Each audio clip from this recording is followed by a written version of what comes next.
नमस्कार। कहानीमाला चैनल में आप सभी का हार्दिक स्वागत है। कहानीमाला में आइए आज सुनते हैं प्रेमचंद की बहुत महत्वपूर्ण कहानी बड़े घर की बेटी। वर्ष 1910 में प्रकाशित यह कहानी विभिन्न संदेश देती है। तो आइए सुनते हैं। बेनी माधव सिंह गौरीपुर गांव के जमींदार और नंबरदार थे। उनके पितामह किसी समय बड़े धन धान्य संपन्न थे। गांव का पक्का तालाब और मंदिर, जिनकी अब मरम्मत भी मुश्किल थी, उन्हीं के कीर्ति स्तंभ थे। कहते हैं इस दरवाजे पर हाथी झूमता था।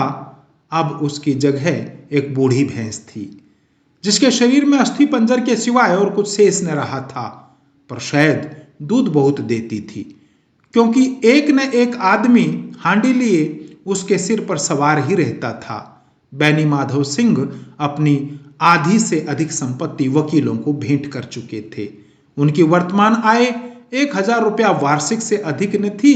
ठाकुर साहब के 2 बेटे थे। बड़े का नाम श्रीकंठ सिंह था। उसने बहुत दिनों के परिश्रम और उद्योग के बाद बीए की डिग्री प्राप्त की थी। अब एक दफ्तर में नौकर था।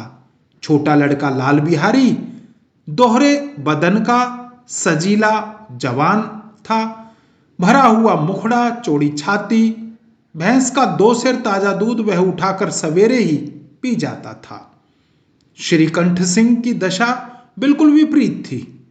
इन नेत्र प्रिय गुणों को उन्होंने बीए इन्हीं 2 अक्षरों पर न्योछावर कर दिया था।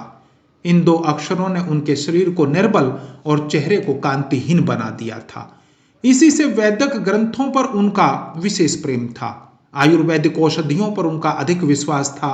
शाम सवेरे उनके कमरे से प्रायः खरल की सुरीली कर्ण मधुर ध्वनि सुनाई दिया करती थी। लाहौर और कलकत्ते के वैद्यों से बड़ी लिखा पढ़ी रहती थी। श्रीकंठ इस अंग्रेजी डिग्री के अधिपति होने पर भी अंग्रेजी सामाजिक प्रथाओं के विशेष प्रेमी न थे, बल्कि बहुधा बड़े जोर से उनकी निंदा और तिरस्कार किया करते थे। इसी से गांव में उनका बड़ा सम्मान था।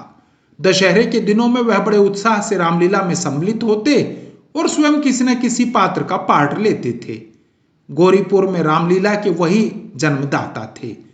प्राचीन हिंदू सभ्यता का गुणगान उनकी धार्मिकता का प्रधान अंग था।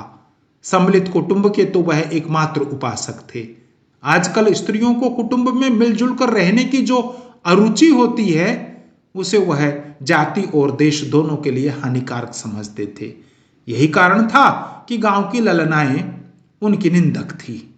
कोई कोई तो उन्हें अपना शत्रु समझने में भी संकोच न करती थी। स्वयं उनकी पत्नी को ही इस विषय में उनसे विरोध था। वह इसलिए नहीं कि उसे अपने सास ससुर देवर या जेठ आदि से घृणा थी, बल्कि उसका विचार था कि यदि बहुत कुछ सहने और तरह देने पर भी परिवार के साथ निर्वाह न हो सके, तो आए दिन की कलह से जीवन को नष्ट करने की अपेक्षा यही उत्तम है कि अपनी खिचड़ी अलग पकाई जाए। आनंदी एक बड़े उच्च कुल की लड़की थी।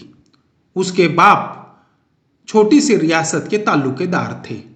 विशाल भवन, एक हाथी, 3 कुत्ते, बाज, बहरी सिकरे, झाड़फानूस, ऑनरेरी मजिस्ट्रेटी और ऋण, जो एक प्रतिष्ठित ताल्लुकेदार के भोग्य पदार्थ हैं, सभी यहां विद्यमान थे। नाम था भूप सिंह। बड़े उदारचित और प्रतिभाशाली पुरुष थे, पर दुर्भाग्य से लड़का एक भी न था। 7 लड़कियां हुई और देव योग से सबकी सब जीवित रही। पहली उमंग में तो उन्होंने 3 ब्याह दिल खोलकर किए, पर 15-20 हजार रुपयों का कर्ज सिर पर हो गया तो आंखें खुली, हाथ समेट लिया। आनंदी चौथी लड़की थी। वह अपनी सब बहनों से अधिक रूपवती और गुणवती थी। इससे ठाकुर भूप सिंह उसे बहुत प्यार करते थे। सुंदर संतान को कदाचित उसके माता पिता भी अधिक चाहते हैं। ठाकुर साहब बड़े धर्म संकट में थे कि उसका विवाह कहां से करें। न तो यही चाहते थे कि ऋण का बोझा बढ़े, और न यही स्वीकार था कि उसे अपने को भाग्यहीन समझना पड़े। एक दिन श्रीकंठ उसके पास किसी चंदे का रुपया मांगने आए। शायद नागरी प्रचार का चंदा था। भूप सिंह उनके स्वभाव पर रीझ गए और धूमधाम से श्रीकंठ सिंह का आनंदी के साथ ब्याह हो गया। आनंदी अपने नए घर में आई तो यहाँ का रंग ढंग कुछ और ही देखा। जिस टिमटाम की उसे बचपन से ही आदत पड़ी हुई थी वह यहाँ नाम मात्र को भी न थी। हाथी घोड़े का तो कहना ही क्या, कोई सजी हुई सुंदर बहली तक न थी। रेशमी सलीपर साथ लाई थी पर यहाँ बाग कहाँ, मकान में खिड़की तक न थी, न जमीन पर फर्श, न घर, न दीवार पर तस्वीरें। यह एक सीधा साधा देहाती गृहस्थ का मकान था, किंतु आनंदी ने थोड़े ही दिनों में अपने को इस नई व्यवस्था के अनुसार बना लिया, मानो उसने विलास के सामान कभी देखे ही न थे।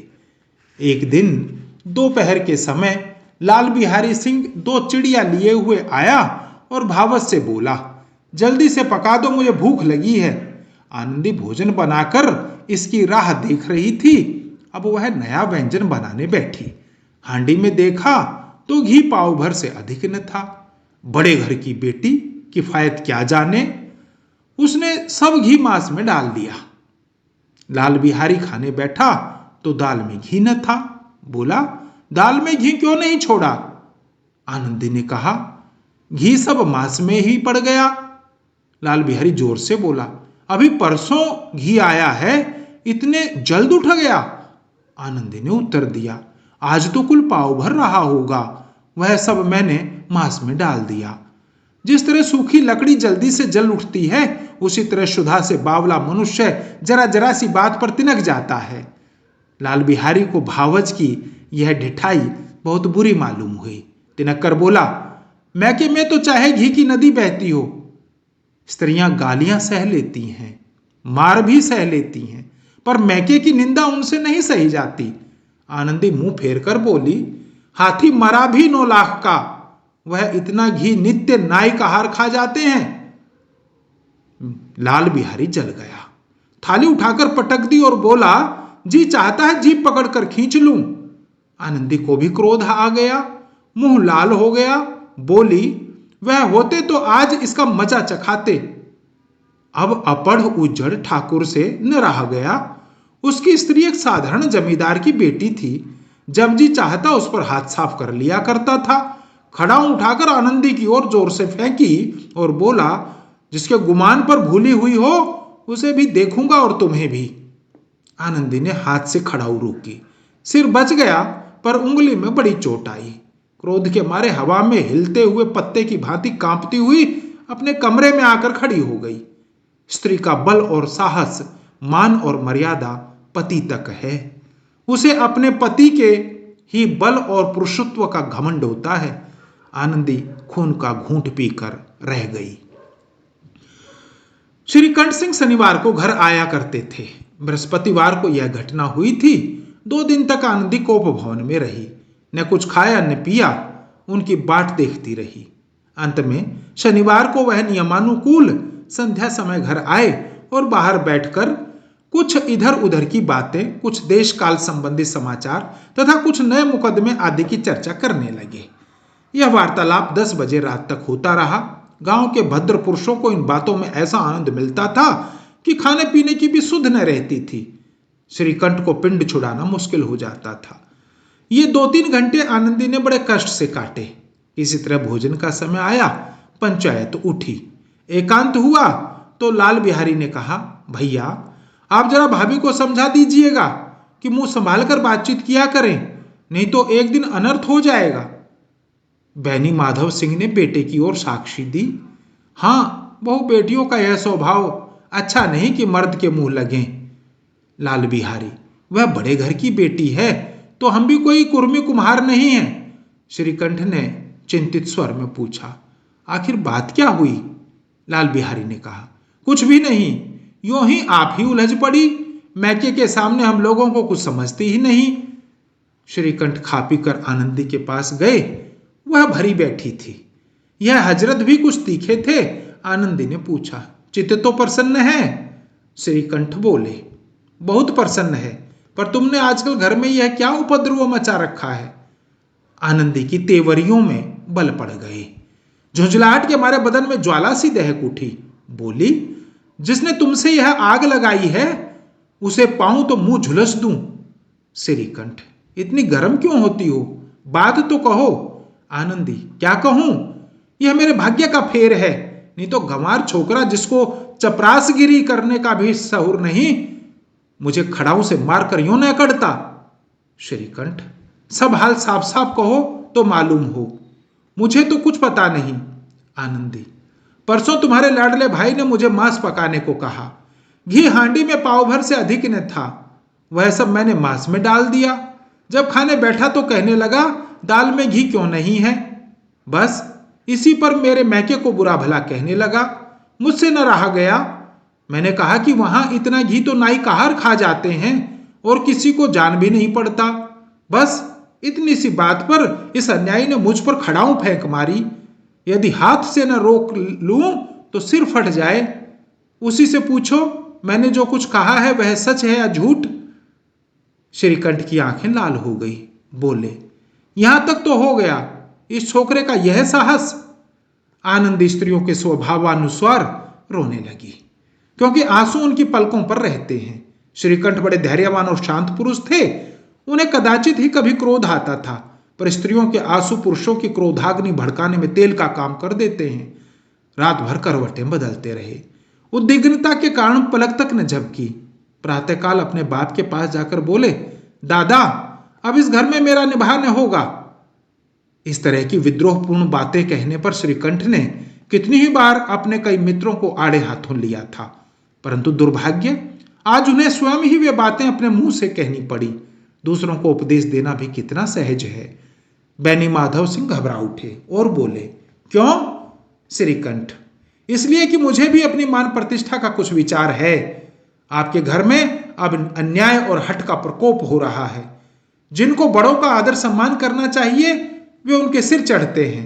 मैं दूसरों का नौकर ठहरा, घर पर रहता नहीं। यहां मेरे पीछे स्त्रियों पर खड़ाऊ और जूतों की बौछारें होती हैं। कड़ी बात तक चिंता नहीं, कोई एक ही दो कह ले, यहां तक मैं सह लूंगा, किंतु यह कदापि नहीं हो सकता कि मेरे ऊपर लात घुसे पड़े और मैं दम न मारूं। बैनी माधव सिंह ने जवाब न दे सके। श्रीकंठ सदैव उनका आदर करते थे। उनके ऐसे तेवर देखकर बूढ़ा ठाकुर अवाक रह गया। केवल इतना ही बोला, बेटा, तुम बुद्धिमान होकर ऐसी बातें करते हो। स्त्रियां इसी तरह घर का नाश कर देती हैं, उनको सिर चढ़ाना अच्छा नहीं। श्रीकंठ, इतना मैं नहीं जानता हूं, आपके आशीर्वाद से ऐसा मूर्ख नहीं हूं। आप स्वयं जानते हैं कि मेरे ही समझाने बुझाने से इसी गांव में कई घर संभल गए, पर जिस स्त्री की मान प्रतिष्ठा का मैं ईश्वर के दरबार में उत्तरदाता हूं, उसके प्रति ऐसा घोर अन्याय और पशुवत व्यवहार मुझे असह्य है। आप सच मानिए, मेरे लिए यही कुछ कम नहीं है कि लाल बिहारी को कुछ दंड नहीं देता। अब बैनी माधव सिंह भी गरमाए। ऐसी बातें और न सुन सके। बोले, लाल बिहारी तुम्हारा भाई है, उससे जब कभी भूल चूक हो उसके कान पकड़ो। लेकिन श्रीकंठ, लाल बिहारी को मैं अब अपना भाई नहीं समझता। बैनी माधव सिंह, स्त्री के पीछे? श्रीकंठ, जी नहीं, उसकी क्रूरता और अविवेक के कारण। दोनों कुछ देर चुप रहे। ठाकुर साहब लड़के का क्रोध शांत करना चाहते थे, लेकिन यह नहीं स्वीकार करना चाहते थे कि लाल बिहारी ने कोई अनुचित काम किया है। इसी बीच में गांव के और कई सज्जन हुक्के चिलम के बहाने वहां आ बैठे। कई स्त्रियों ने जब यह सुना कि श्रीकंठ पत्नी के पीछे पिता से लड़ने को तैयार हैं, तो उन्हें बड़ा हर्ष हुआ। दोनों पक्षों की मधुर वाणियां सुनने के लिए उनकी आत्माएं तिलमिलाने लगी। गांव में कुछ ऐसे कुटिल मनुष्य भी थे जो स्कूल की नीतिपूर्ण गति पर मन ही मन जलते थे। वे कहा करते थे, श्रीकंठ अपने बाप से दबता है, इसलिए वह दब्बू है। उसने विद्या पढ़ी है, इसलिए वह किताबों का कीड़ा है। बैनी माधव सिंह उसकी सलाह के बिना कोई काम नहीं करते। यह उनकी मूर्खता है। इन महानुभवों की शुभकामनाएं आज पूरी होती दिखाई दी। कोई हुक्का पीने के बहाने और कोई लगन की रसीद दिखाने आकर बैठ गया। बैनी माधव सिंह पुराने आदमी थे, इन भावों को ताड़ गए। उन्होंने निश्चय किया, चाहे कुछ ही क्यों न हो, इन द्रोहियों को ताली बजाने का अवसर न दूंगा। तुरंत कोमल शब्दों से बोले, बेटा, मैं तुमसे बाहर नहीं हूं, तुम्हारा जो जी चाहे करो, अब तो लड़के से अपराध हो गया। इलाहाबाद का अनुभव रहित झल्लाया हुआ ग्रेजुएट इस बात को न समझ सका। उसे डिबेटिंग क्लब में अपनी बात पर अड़े रहने की आदत थी। इन हथकंडों की उसे क्या खबर। बाप ने जिस मतलब से बात पलटी थी वह उसकी समझ में न आया। बोला, लाल बिहारी के साथ अब इस घर में नहीं रह सकता। बैनी माधव, बेटा, बुद्धिमान लोग मूर्खों की बात पर ध्यान नहीं देते। वह बेसमझ लड़का है। उससे जो कुछ भूल हुई है उसे तुम बड़े होकर क्षमा करो। श्रीकंठ, उसकी इस दुष्टता को मैं कदापि नहीं सह सकता। यह तो वही घर में रहेगा या मैं ही। आपको यदि वह अधिक प्यारा है तो मुझे विदा कीजिए। मैं अपना भार आप संभाल लूंगा। यदि मुझे रखना चाहते हो तो उससे कहिए जहां चाहे चला जाए। बस यह मेरा अंतिम निश्चय है। लाल बिहारी सिंह दरवाजे की चौखट पर चुपचाप खड़ा बड़े भाई की बातें सुन रहा था। वह उनका बहुत आदर करता था। उसे कभी इतना साहस न हुआ कि श्रीकंठ के सामने चारपाई पर बैठ जाए, हुक्का पी ले या पान खा ले। बाप का भी वह इतना मान न करता था। श्रीकंठ का भी उस पर हार्दिक स्नेह था। अपने होश में उन्होंने कभी उसे घुड़का तक न था। जब वह इलाहाबाद से आते तो इसके लिए कोई ना कोई वस्तु अवश्य लाते। मुकदर की जोड़ी उन्होंने ही बनवा दी थी। पिछले साल जब उसने अपने से डोढ़े जवान को नागपंचमी के दिन दंगल में पछाड़ दिया तो उन्होंने पुलकित होकर अखाड़े में ही जाकर उसे गले से लगा लिया था। 500 रुपए के पैसे लुटाए थे। ऐसे भाई के मुंह से आज ऐसी हृदय विदारक बात सुनकर लाल बिहारी को बड़ी ग्लानि हुई। वह फूट फूट कर रोने लगा। इसमें संदेह नहीं कि अपने किए पर पछता रहा था। भाई के आने से एक दिन पहले ही उसकी छाती धड़कती थी कि देखूं भैया क्या कहते हैं। मैं उनके सम्मुख कैसे जाऊंगा, उनसे कैसे बोलूंगा, मेरी आंखें उनके सामने कैसे उठेंगी। उसने समझा था कि भैया मुझे बुलाकर समझा देंगे। इस आशा के विपरीत आज उसने उन्हें निर्दयता की मूर्ति बने हुए पाया।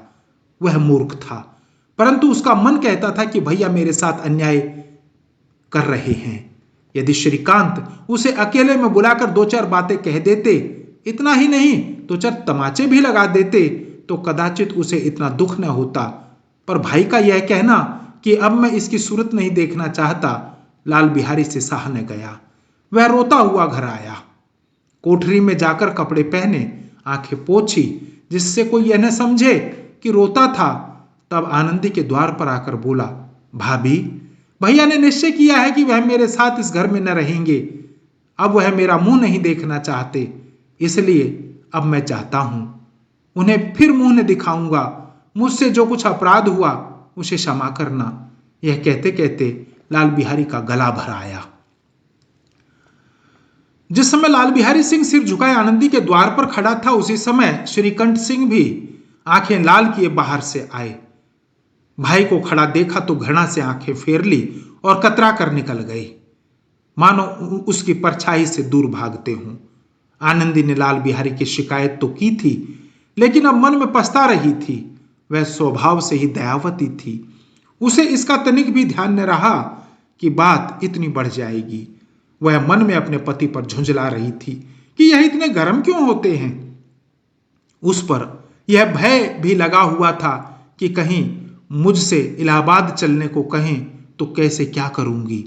इसी बीच जब उसने लाल बिहारी को दरवाजे पर खड़े यह कहते सुना कि अब मैं जाता हूं, मुझसे जो अपराध हुआ क्षमा करना, तो उसका रहा सहा क्रोध भी पानी हो गया। वह रोने लगी। मन का मैल धोने के लिए नयन जल से उपयुक्त और कोई वस्तु नहीं है। श्रीकंठ को देखकर आनंदी ने कहा, लाला बाहर खड़े बहुत रो रहे हैं। श्रीकंठ, तो मैं क्या करूं? आनंदी, भीतर बुला लो, मेरी जीभ में आग लगे। मैंने कहां से यह झगड़ा उठाया? श्रीकंठ, मैं न बुलाऊंगा। आनंदी, पछताओगे, उन्हें बहुत गलानी हो गई है, ऐसा न हो कहीं चल दें। श्रीकंठ न उठे। इतने में लाल बिहारी ने फिर कहा, भाभी, भैया से मेरा प्रणाम कह दो। वह मेरा मुंह नहीं देखना चाहते, इसलिए मैं भी अपना मुंह उन्हें न दिखाऊंगा। लाल बिहारी इतना कहकर लौट पड़ा और शीघ्रता से दरवाजे की ओर बढ़ा। अंत में आनंदी कमरे से निकली और उसका हाथ पकड़ लिया। लाल बिहारी ने पीछे फिर कर देखा और आंखों में आंसू भरे हुए बोला, मुझे जाने दो। आनंदी, कहाँ जाते हो? लाल बिहारी, जहां कोई मेरा मुंह न देखे। आनंदी, मैं न जाने दूंगी। लाल बिहारी, मैं तुम लोगों के साथ रहने योग्य नहीं हूं। आनंदी, तुम्हें मेरी सौगंध, अब एक पग भी आगे न बढ़ना। लाल बिहारी, जब तक मुझे यह न मालूम हो जाए कि भैया का मन मेरी तरफ से साफ हो गया, तब तक मैं इस घर में कदापि न रहूंगा। आनंदी, मैं ईश्वर को साक्षी देकर कहती हूं कि तुम्हारी ओर से मेरे मन में तनिक भी मैल नहीं है। अब श्रीकंठ का हृदय भी पिघला। उन्होंने बाहर आकर लाल बिहारी को गले लगा लिया। दोनों भाई खूब फूट फूट कर रोए। लाल बिहारी ने सिसकते हुए कहा, भैया, अब कभी मत कहना कि तुम्हारा मुंह न देखूंगा। इसके सिवाय आप जो दंड देंगे मैं सहर्ष स्वीकार करूंगा। श्रीकंठ ने कांपते हुए स्वर से कहा, लल्लू, इन बातों को बिल्कुल भूल जाओ। ईश्वर चाहेगा तो फिर ऐसा अवसर न आवेगा। बैनी माधव सिंह बाहर से आ रहे थे। दोनों भाइयों को गले मिलते देखकर आनंद से पुलकित हो गए। बोल उठे, बड़े घर की बेटियां ऐसी ही होती हैं, बिगड़ता हुआ काम बना लेती हैं। गांव में जिसने यह वृत्तांत सुना, उसी ने इन शब्दों में आनंदी की उदारता को सराहा। बड़े घर की बेटियां ऐसी ही होती हैं। धन्यवाद।